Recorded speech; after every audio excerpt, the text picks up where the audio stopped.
හරි ළමයි මේ අද කතා කරන්නේ දැන් අපි කතා කරන්නේ අද පාඩම මොකද්ද මේ ලොජික් ගේට් කියන පාඩමත් එක්ක තමයි අද කතා කරන්නේ. හරිද? ලොජික් ගේට් එහෙම නැත්නම් තාර්කික ద్వාර කියන පාඩමත් එක්ක. ඇත්තටම ළමයි ඔයාලා දැකලා තියෙනවද මේ තාර්කික ద్వාර? එහෙම නැත්නම් ලොජික් ගේට් මීට කලින් දැකලා තියෙනවද? පොඩ්ඩක් කල්පනා කරලා බලන්න. හරිද? එතකොට ලොජික් ගේට්ස් කියන්නේ එහෙම නැත්නම් තාර්කික ద్వාර කියන්නේ ඩිජිටල් පරිපථවල මූලිකම තැනුම් එක. ඔයා ඔය දැන් පාවිච්චි කරන කම්පියුටර් එකේ වෙන්න පුළුවන්, ෆෝන් එකේ වෙන්න පුළුවන්. මූලිකම තැනුම් ඒකකය තමා මොකද්ද මේ තාර්කික ద్వාර. එහෙම නැත්නම් ලොජික් ගේට්ස් කියලා කියන්නේ. හරිද? එතකොට කම්පියුටර් එකක් වෙන්න පුළුවන්. එතකොට ඕනෑම ඩිජිටල් උපකරණයක ICs කියනවා අපිට බලා ගන්න පුළුවන් ඉන්ටිග්‍රේටඩ් සර්කිට්. හරිද?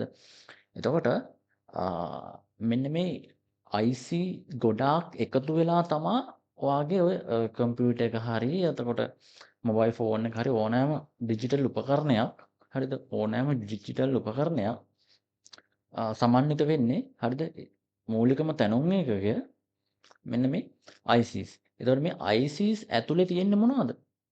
තාර්කික ద్వාර. හරිද? ඒකයි මම කිව්වේ අංකිත පරිපථවල ඩිජිටල් සර්කිට් වල එහෙම නැත්නම් ඕනෑම පරිගණකයක හරිද? මූලිකම තැනුම් ඒකකය මොකද්ද? මූලිකම තැනුම් එකක වෙන්නේ මෙන්න මේ ලොජික් ගේට්ස් කියන ඒවා. හරිද? ඒතකොට පාඩමේ මම මීට වඩා ගැඹුරට කතා කරන්නේ නැහැ. ඒතකොට A level වලට එන්න A level වලින් මේක මීට වඩා ගැඹුරට මම කතා කරනවා. හරිද? එතකොට මම මේක ඔයාට මේ පාඩම ඔයාගේ O level පාඩමට ඔයාගේ O level exam එකට ලකුණු ගන්න තියෙන පොයින්ට් එක විතරයි මම මේ පාඩමේ සාකච්ඡා කරන්නේ. හරිද? එතකොට මේ පාඩමේ මේ ඉගෙන ගත්තාම මේ වීඩියෝ එක බලලා ඉගෙන ගත්තාම ඔයාලට මේ ඕනෑම විභාග ප්‍රශ්නයක් කරගන්න පුළුවන් මට්ටමට එනවා. හරිද? මෙච්චරයි. වැඩි කතා වුණේ නැහැ. හරිද? තාර්කික ద్వාර මෙන්න මේ පාඩම ගත්තාම ලොජික් ගේට්ස් හරිද?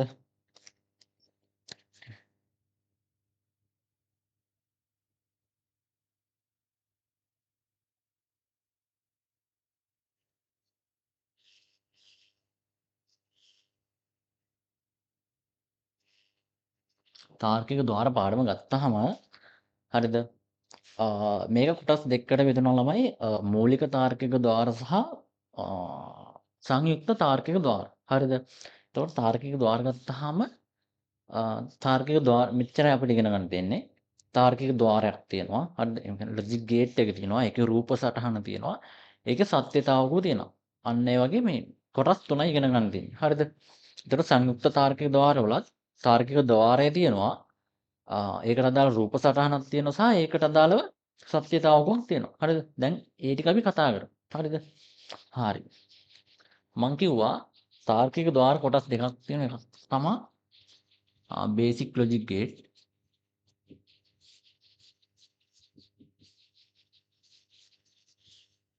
මූලික තාර්කික ద్వාර.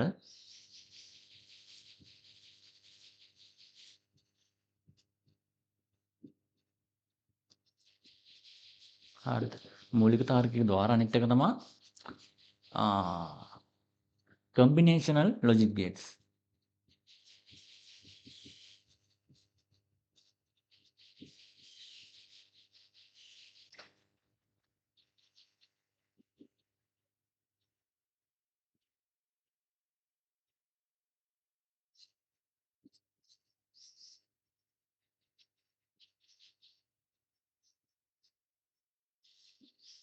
හරිද? ඔක නෝට් කරගන්න. මේ පාඩමේ අපි කතා කරන්න දෙකක් තියෙනවා. එකක් තමයි බේසික් ලොජික් ගේට් අනිත් එක තමයි කම්බිනේෂනල් ලොජික් ගේට්. එහෙම නැත්නම් සංයුක්ත තාර්කික ద్వාර. හරිද? ඔක දාගන්න. හරිද? හරි. අපි දැන් ඉස්සරවම කතා කරමු මූලික තාර්කික ద్వාර ගැන. හරිද?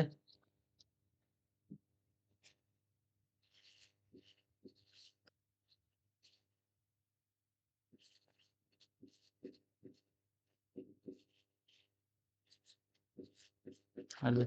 මේක ලියන්න කලින් මූලික තාර්කික ద్వාර කියලා ලියන්න කලින් ඔයාට දෙයක් නෝට් එකක් තියෙනවා. හරිද? ඒ නෝට් එක ලියා ගන්න. ඒ නෝට් එක තමයි මූලික නෑ තාර්කික ద్వාර අවශ්‍ය වන්නේ ඇයි කියලා මාතෘකාවක් දාගෙන ඒකට මේ කරුණු ටික ලියා ගන්නවා. තාර්කික ద్వාර අවශ්‍ය වන්නේ ඇයි? ලියා ගන්න කරුණු වශයෙන් ලියා ගන්න. එක තමා ඩිජිටල් පරිපථවල තීරණ ගැනීමේ කාර්යයන් සඳහා. ඩිජිටල් පරිපථවල තීරණ ගැනීමේ කාර්යයන් සඳහා. හරිද? හරි. අනිත් එක තමා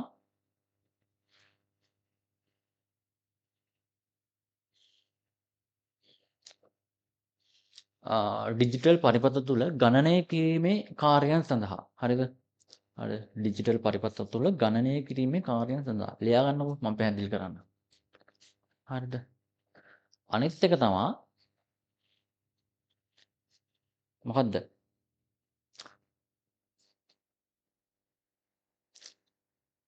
ඩිජිටල් පරිපථ තුල මතකයේ තබා ගැනීමේ කාර්යයන් සඳහා. ඩිජිටල් පරිපථ තුල මතකයේ තබා ගැනීමේ කාර්යයන් සඳහා.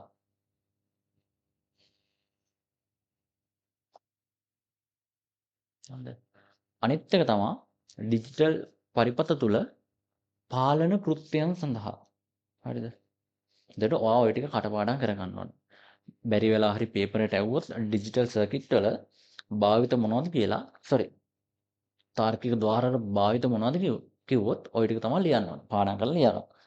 රයිට් ඕකේ. හරිද? මෙච්චරයි ඉගෙන ගන්න තියෙන්නේ. තාර්කික ద్వාරයක් තියෙනවා මම කිව්වා තාර්කික ద్వාරයක් තියෙනවා. ඒකට අදාළ රූප සටහන තියෙනවා. ඒකට අදාළව සත්‍යතාවකයක් තියෙනවා. හරිද? දැන් මූලික තාර්කික ద్వාර කියලා ලියුවානේ. හරිද? හරි.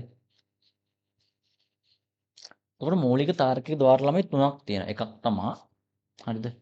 එකක් තමා not gate එක. not ద్వාරය. හරිද?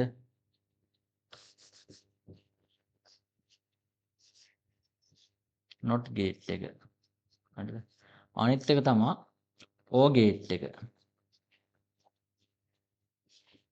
ඒක හරි. අනිත් එක තමා and gate එක. හරිද? හරිද? තාර්කික ద్వාර මූලික තාර්කික ద్వාර කියලා ලියලා ඔයා යටින් හරි මෙන්න මේ ටික ලියා ගන්න. මූලික තාර්කික ద్వාර තුනයි not gate එක, o gate එක සහ and gate එක. හරිද? right. ඊට පස්සේ පල්ලෙහෙන් මෙහෙම වගුවක් ඇඳගන්න. නෑ වගුවක් අඳිනවට වඩා හොඳයි.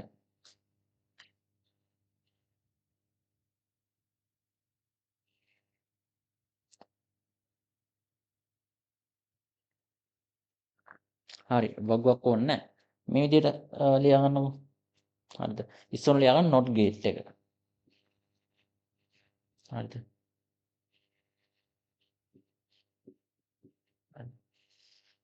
not gate එක. හරි. ළමයි not gate එකට අදාළව රූප සටහනක් තියෙනවා. හරිද? ඒක තමයි මේ. මොකද්ද? මෙහෙම එකක් ඇවිල්ලා ඔක තමයි not gate එකේ රූප සටහන. හරිද? right. හරි. ඒතර මේක අදාළ සත්‍යතාවයක් තියෙනවනේ. හරිද? සත්‍යතාවකවත් අපි ඇඳගමු.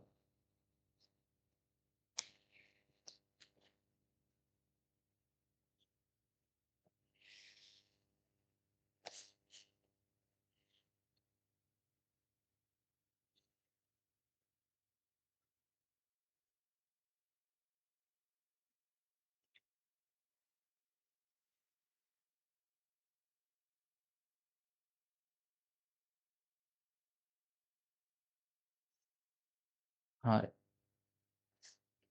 හරිද? මම කිව්වනේ මොකද්ද කිව්වේ? හරි. හරි. මේ ගේට් එක ගැන පොඩ්ඩක් කතා කරමු තමයි. මේ පොඩ්ඩක් ලොකුවට අඳිනවා මම.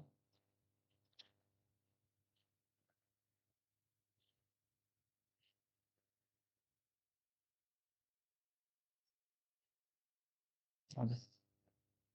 හරි. මේ තමයි ළමයි ඉන්පුට් පැත්ත. හරිද? මේ ගේට් එකේ ගේට් එකක් කියන්නේ ගේට් එක කියන්නේ ద్వාරයක්. හරිද? ගේට් එකේ ඇතුල් වෙන පැත්තක් තියෙනවා සහ පිට වෙන පැත්තක් තියෙනවා. හරිද? ඕනෑම ගේට් එක පිට වෙන පැත්තක් සහ ඇතුල් වෙන පැත්තක් තියෙනවා. හරිද? එතකොට මේ ගේට් එකේ ඉන්පුට් පැත්ත තමයි මේක. හරිද? ආදාන ඉන්පුට්. හරිද?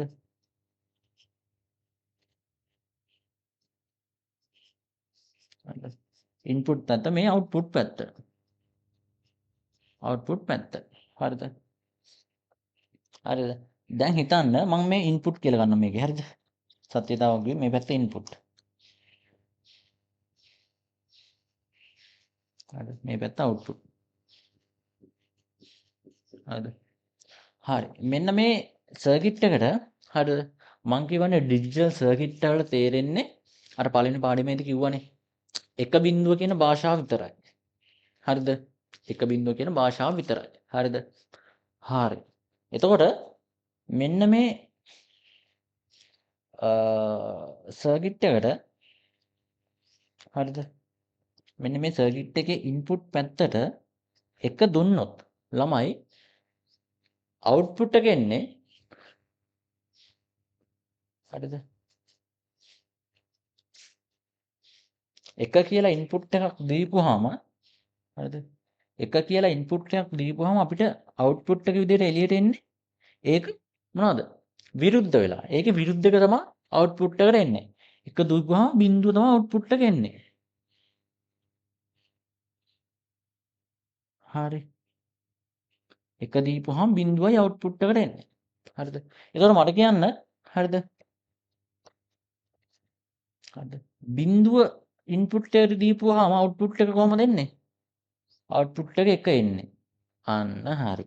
හරිද? දැන් එතකොට සත්‍යතාවය කියන්නේ ඒක තමයි. දෙන ඉන්පුට් වලට එන අවුට්පුට් කොහොමද කියලා බලන එක තමයි සත්‍යතාවය කියලා කියන්නේ. හරිද? හරිද? දැන් කියන්න බලන්න මට. හරිද? එක ඉන්පුට් එක දුන්නොත් හරිද? ඉන්පුට් එක දෙයට එක ආවොත් අවුට්පුට් එක බිඳුවයි. හරිද? ඉන්පුට් එකකට බිඳුව ආවොත් අවුට්පුට් එක එකයි. අන්න දැක්කද? දෙක මාරු වෙලා අවුට්පුට් එක එන්නේ. හරිද? ඔව තේරුණා. හරි. ඔය වගු ඇඳ ගන්න දැන්.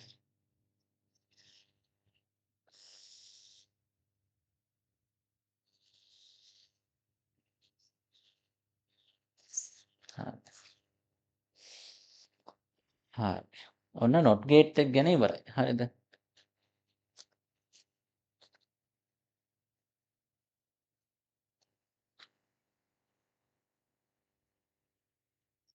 හරි. ඊළඟට අපි යන් මොකද්ද? අපේ ඕ ගේට් එකට. හරිද? හරි. ඕ ගේට් එකට.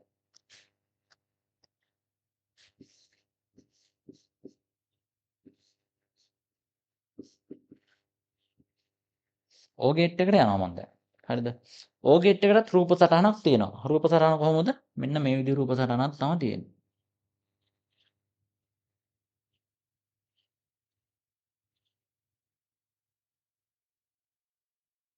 හරිද? හරි. ඔන්න ඔය වගේ ඉන්පුට් එකක් රූප සටහනක් තමයි තියෙන්නේ ඕ ගේට් එකට. හරිද? දැන් අපිට නොට් ගේට් එකේ ඉන්පුට් එකයි දෙන්න පුළුවන්. හරිද?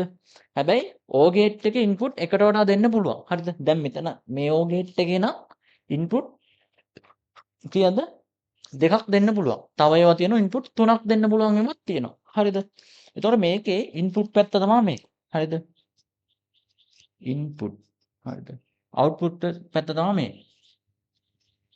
අවුට්පුට් පැත්ත තමයි මේ. හරිද? එතකොට මම මේකෙත් සත්‍යතාවයක් දෙනවා.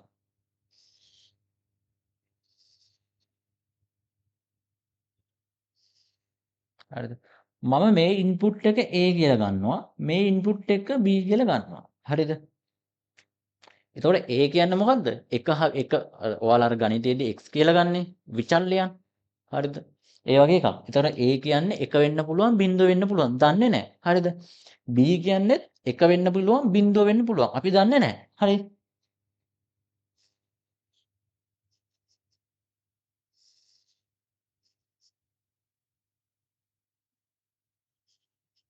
හරිද? මෙතන අවුට්පුට් එක මම ගන්නවා මොකද්ද? අවුට්පුට් එකකට ඉංග්‍රීසි අකුරක් දාගන්නවා C කියලා. නෑ F කියලා දාගමු F. හරි. දැන් ළමයි මේකට අපිට ඉන්පුට් වර්ග කීයක් දෙන්න පුළුවන්ද? A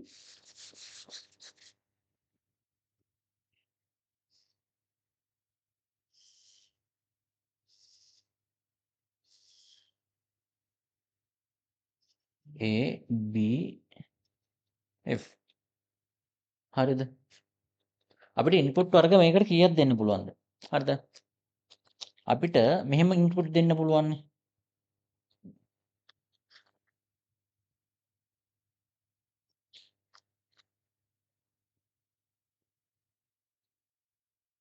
එක ඉන්පුට් එකක් තමයි අපිට දෙන්න පුළුවන්. A ට 1 දීලා හරිද? B ටත් 1 දෙන්න පුළුවන්. හරිද?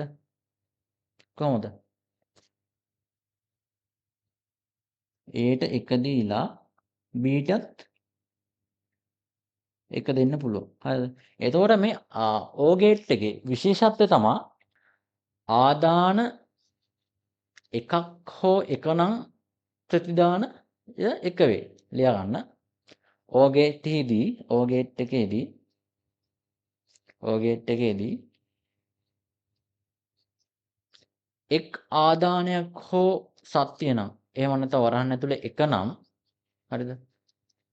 එක් ආදානයක් හෝ එක වේ නම් ප්‍රතිදානය අනිවාර්යයෙන්ම එක වේ. එහෙම නැත්නම් සත්‍ය වේ. හරිද? එතකොට සත්‍ය අසත්‍ය කියන්නේ ළමයි සත්‍ය කියන්නේ 1 අසත්‍ය කියන්නේ 0. හරි. හරි. හරි. දැන් අර ඉස්සෙල්ලා කතා කරපුවා අමතක කරන්න. හොඳේ.